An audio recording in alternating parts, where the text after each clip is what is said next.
आईची किंमत काय असते तो मुलगा तुम्हाला, ती मुलगी तुम्हाला सांगेल. अहो मुलीला जाऊन विचारा जिला आई नाही, कारण ज्या वेळेस आई नसते ना, एखादी मुलगी सासरी गेले की माहेरा येताना बघते, तिची वाट बघत असते आई. आई अशी असते, येणारी प्रत्येक गाडी बघते, माझी पोरगी आत्ता असेल, माझी पोरगी आत्ता येईल, माझी पोरगी आत्ता येईल. पण ज्या वेळेस तिची आई नसते ना, त्यावेळेस परत होतो तिला माहेर, परत त्या माहेरात जाऊ वाटत नाही. इतकं इतकं प्रेम करते आई. एका कवीनं फार सुंदर शब्दात मांडले, हंबरून वासर आले चाटती जवा गाय, तवा मले तिच्या मंदी दिसती माझी माय, दिसती माझी माय. कवीने खूप सुंदर शब्दात मांडले. आई आई मी लहान होतो ग, आणि या गावातल्या आयाबाया मला सांगायच्या ग, फार गरीब परिस्थिती होती आपली, खायला अन्न नव्हतं, प्यायला पाणी नव्हतं, तू पिठामध्ये पाणी टाकायचीस आणि मला पाजायचीस गाई. आया बाया सांगत होत्या होतो जवाताना, दुष्काळात मायेची माझे आटला होता पाना, पिठामंदी पिठामंदी पिठामंदी पाणी टाकून मले पाजत गाय, तवा मले पिठामंदी दिसती माझी माय, दिसती माझी माय. आई आई अगं मी लहान होतो ग, लहान होताना अतिशय गरिबी सहन केलीस अगं. कधी उन्हाचा विचार केला नाहीस, कधी वाऱ्याचा विचार केला नाहीस, की कधी पावसाचा विचार केला नाहीस. माझ्यासाठी रानावनात जायचीस, अनवाणी जायचीस, अगदी काट्या कुट्या गोळा करायचीस, पण कधी कशाचा विचार केला नाहीस तू अगं. स्वतःच्या अंगाला घडीभर कधी तू नवीन कपडा घेतला नाहीस, पण मला कधी असं राहून दिलं नाहीस अगं. कन्या काट्या वेचायला माय गाई राणी, पायात नसे वामन तिच्या फिरे अनवाणी, काट्या कुट्या लाढी तिच मानत नसे पाय, तवा मले काट्यांमधी दिसती माझी माय, दिसती माझी माय.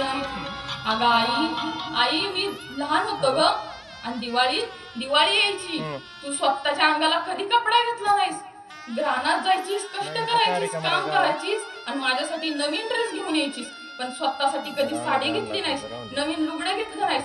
आई आता मला तुझ्यासाठी पण काहीतरी बोलू वाटतंय ग, म्हणून म्हणतो आनंदानं भरावी तुझी ओटी, पुन्हा एकदा जन्म घ्यावा आहे तुझे पोटी, तुझ्या चरणी तुझ्या चरणी तुझ्या चरणी ठेवून माता धराव तुझ पाय, तवा मले पायांमध्ये दिसती माझी माय, दिसती माझी माय. एकदा गेलं ना हो, आई गेली की परत कधीच भेटत नाही हो, परत बघायला सुद्धा भेटत नाही. आणि एका आईची त्याच्या मुलाकडून काय अपेक्षा असते हो, अगदी निस्वार्थी डोळे झाकून मरेपर्यंत प्रेम करणारी ती कोण असते, ती फक्त आईच असते. आणि आई मुलाकडे काय मागणार, मुलगा म्हणतो आई तू पण काहीतरी माझ्याकडे माग ना ग, आणि आईचं डोळं भरून आलं, आणि आई काय मागते, बोलता बोलता एकदा तिच्या डोळा आलं पाणी, सांग म्हणे राजा तुझी कवा दिसल राणी, भरल्या डोळा भरल्या डोळा भरल्या डोळा पाहीन मी दुधावरची साय, तवा मले साई मधी दिसती माझी माय, दिसती माझी माय. महाराज आई आहे तर आईची किंमत कळत नाही, पण आई एकदा गेली ना की तिची किंमत समजल्याशिवाय राहत नाही हो. जवळ आपल्या बरोबर आहे तर आपण तिला हट्ट करतो, कोणत्याही गोष्टींचा हट्ट करतो, पण एकदा आई गेली ना की आपले सगळे हट्ट संपतात. मग आपल्या डोक्यात काय फक्त कसं मला माझी आई पाहिजे. एकदा काय झालं, एक मुलगा आणि आई बाजारामध्ये जातात. बाजारामध्ये गेल्यानंतर मुलगा आईकडे हट्ट करतो, आई आई मला फुगा दिसतोय, आई मला फुगा दे ना. आई म्हणती नाही बाळा पुढं चल तुला नंतर देते. तो म्हणतो आई बघ पेढा दिसतोय, आई मला पेढा दे ना. आई म्हणते नाही मी नंतर देते तुला, तू पुढं चल. तो म्हणतो आई मला पोलीस काकांच्या हातात शिट्टी, ती शिट्टी दे ना. आई म्हणते नाही तू पुढं चल तुला नंतर देते. शेवटी आई नाही देत, मुलगा रडतो, मुलगा रडू लागतो. त्यानंतर दोघांची ताटातूट होते. मुलगा पोलिसांकडे जातो, जोर जोरात रडू लागतो. पोलिसांना म्हणतो पोलीस काका माझ्या आईला शोधून द्या. ते म्हणतात रडू नकोस तू, रडू नकोस, तिथं फुगा आहे तुला फुगा देऊ का. मुलगा म्हणतो नको मला माझी आई द्या. पोलीस काका म्हणतात ते बघ तिथं पेढा आहे तुला पेढा देऊ का. नको म्हणतो मला माझी आई द्या. पोलीस काका म्हणतात माझी शिट्टी घे, शिट्टी वाजव, पण रडू नकोस. नको म्हणतो मला शिट्टीही नको, मला माझी आई द्या.